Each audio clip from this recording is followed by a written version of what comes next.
to another edition of Rock M Reacts. I'm Jaden Lewis. Alongside me is Quentin Corpuel and Adeen Rao. And, you know, we are in the media parking lot here outside of Furrow Field. And what we just witnessed was a complete dominating game as Mizzou defeated Tennessee 36-7. And fellas, I don't know about you, but I will go on the record and say this is probably one of Drinkwitz's most, one of his best wins since he's been here with the program. So just what are your guys' overall thoughts after the game? I think it's his best win as a coach here because you look at, you characterize a performance by what questions were asked prior to the game and what questions were answered after the game. We had questions like, who's going to win the battle in the trenches? Is it going to be Mizzou and their high potent offense and their, Cody Schrader coming in the game as the leading rusher in the SEC?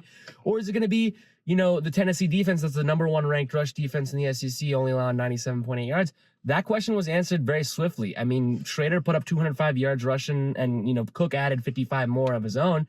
And that question was answered so emphatically that it was up for no debate that, Mizzou is for real and Tennessee's rush defense, at least tonight, was a pretender. And I mean, it was just a beautiful overall, no questions asked performance. They even performed without Luther really being 100%. And it was just beautiful. It was great.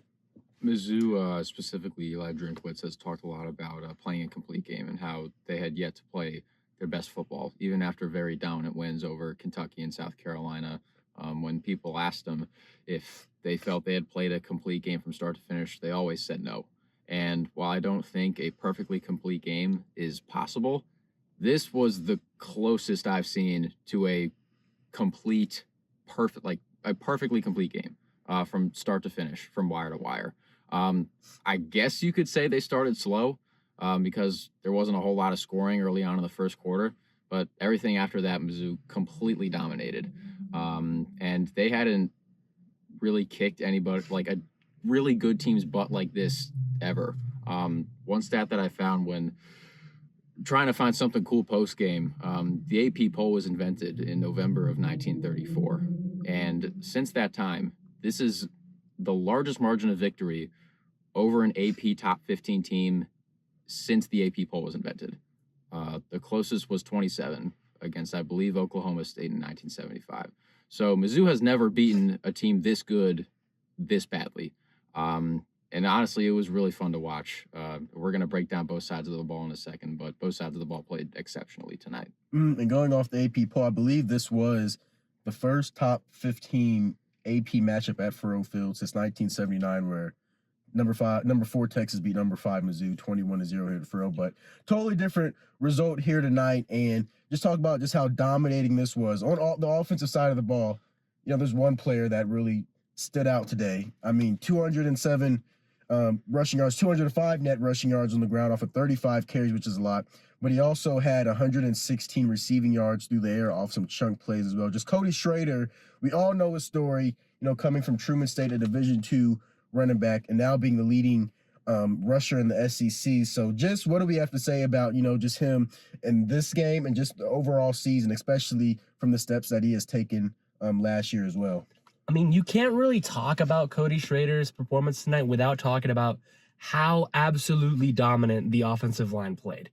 I mean, you look at it, 207 yards total, right? So only 2 of those came from losses to get a 205 net. That means that most, if not all of his runs were either 0 yards or more.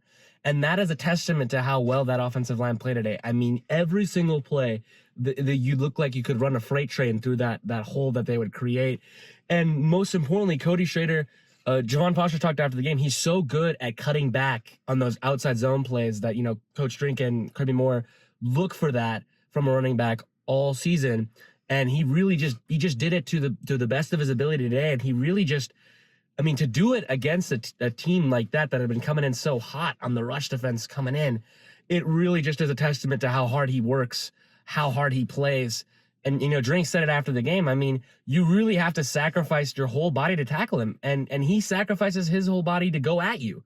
And that really is just it's a microcosm of his, the way he plays football. It's like a microcosm of his life, his life story. He just never goes down. And it's just amazing. You were cooking with that last sentence there. Good job, man. That was really good. But Schrader's performance tonight and his success throughout the season, it made last week a little bit frustrating. There were a couple of drives against Georgia where Mizzou passed on first and second down, and they didn't establish the run, which A, was working that game, and B, is a big reason why they've had so much early down success this year, is because they were able to create a lot of positive yards running the ball on first and second down. And obviously that happened tonight, and explosive plays on the ground. I believe Cody Schrader had 9 runs of 10 or more yards, which is nuts. And he had 2 runs of 30 or more yards, which is also nuts. I'm just so impressed. That's a word I've used after a lot of very dominant Mizzou victories, but I think the film, when we watch it again, the team's going to be smiling. I'm going to be smiling. There was so much good from most players, if not all players, that played. The only negatives that I think are going to come out of tonight's game will be nitpicks, and that's great. The thing that is being ridiculed the most being a nitpick, 2 thumbs up for me. That means there was a lot of good. And just to follow up, just impressive performance by Schrader. He has gone over the 1,000 mark for this year. Like I said, he leads the SEC in rushing yardage, and it's just more. What makes it more impressive is that LSU, Kentucky, and South Carolina game. He was playing on torn quads, I believe, and he continued, get healthy. He was trying to get healthy. He was still able to go out there and dominate. And then you said last week against Georgia, he was really good against that Bulldogs defense that has been historic for the last few years. And just for him to come in and be this great against the SEC's best rush defense that gives up under, I believe, 100 yards per game. I think the number was around 97.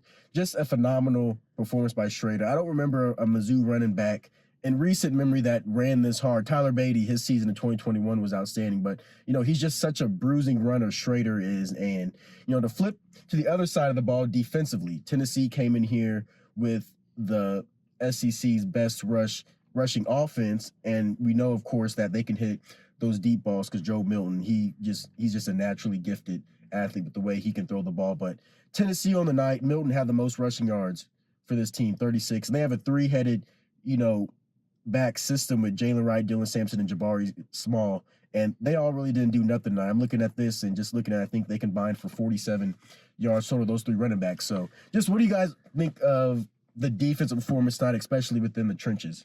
I think it was just their ability to, clog up the trenches there.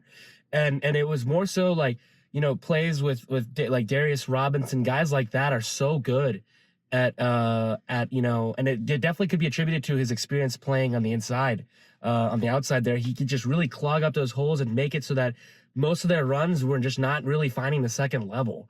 And on the defensive side of the ball, even in the secondary, I mean, big props to the secondary that's taken a lot of slack, from multiple people this year for their ability to give up big plays. They really only gave up one massive play that was the 46-yard touchdown deep. Which was a great throw and catch. It was a great throw, underthrown ball that was just, labeled for the end zone. And you'll take that against a guy like Joe Milton, who's really, characterized by his ability to throw that deep ball.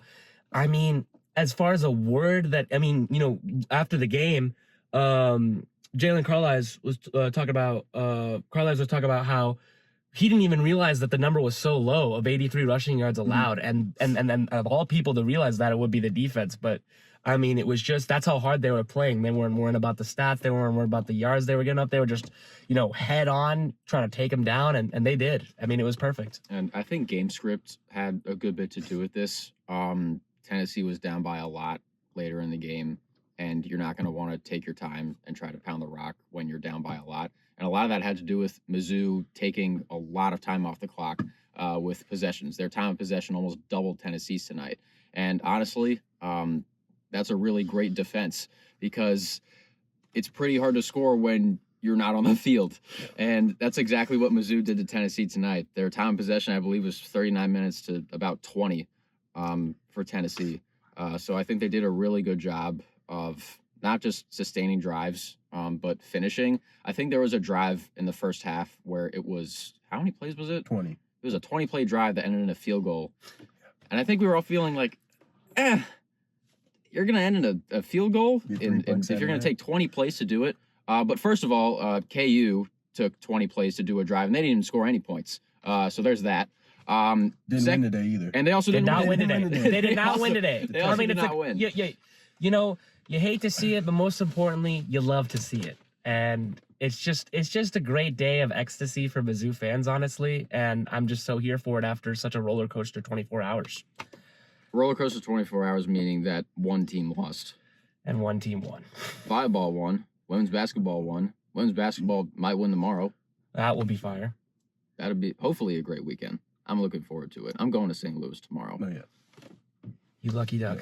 Yeah, I'm excited. Should be a good game. Back to football, though. Jaden, what do you got? But yeah, just to add on the defense, I think what's also most impressive is that Tyrone Hopper got banged up. Chad Bailey's out for the season, but we saw some good linebacker play, which was highlighted in the post game, especially with Chuck Hicks and Tristan Newsome. Newsome, towards the end of the first half, he forced that fumble after Milton. He completed that pass down there to Jalen Wright, and that forced the ball out. And then Missouri goes and scores a field goal to head in the locker room, which that game could have very well been tied or Tennessee had the lead. But just phenomenal linebacker play right there. And they talked about, I think it was Darius Robinson talks about how important that swing 8 is.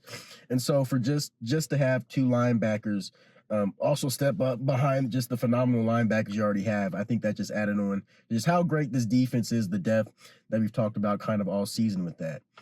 So with that being said, and just to kind of wrap this up, we have 2 regular season games left.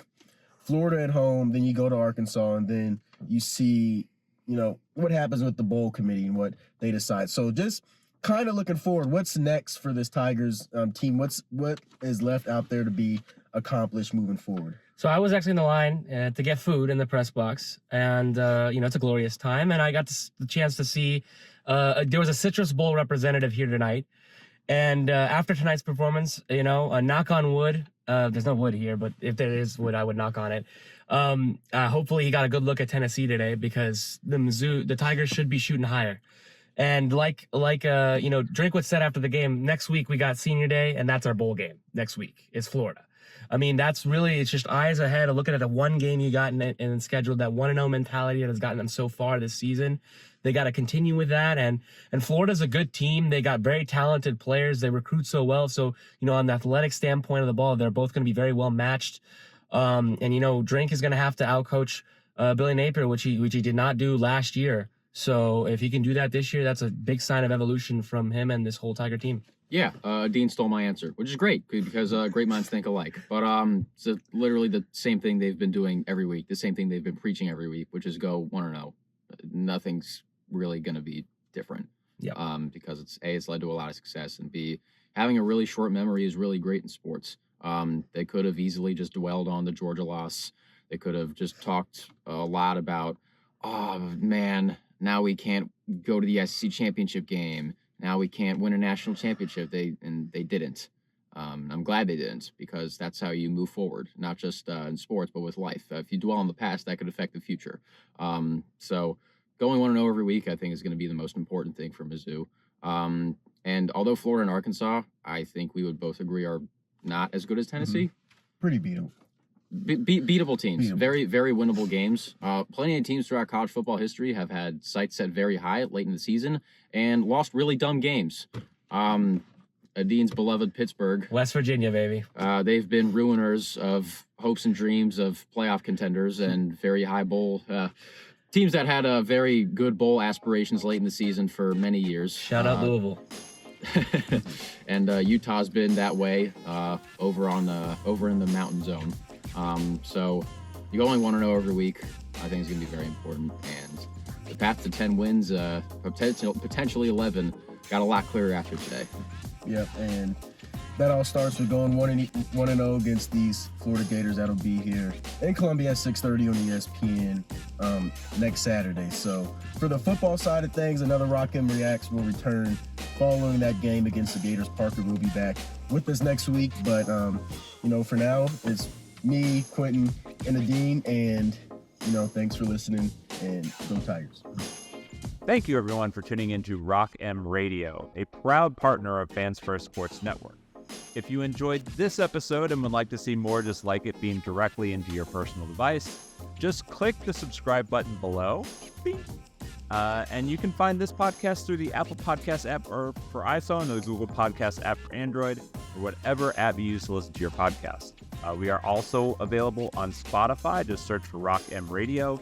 And if you like other sports, Fans First Sports Network is a podcast network that has coverage of all other teams, Major League Baseball, MLS, NFL, whatever you want to listen and read about. It is a great network full of really fantastic podcasts. So look them up and subscribe to any and all of those podcasts. Rock M Radio will be back with more episodes coming soon. Thanks.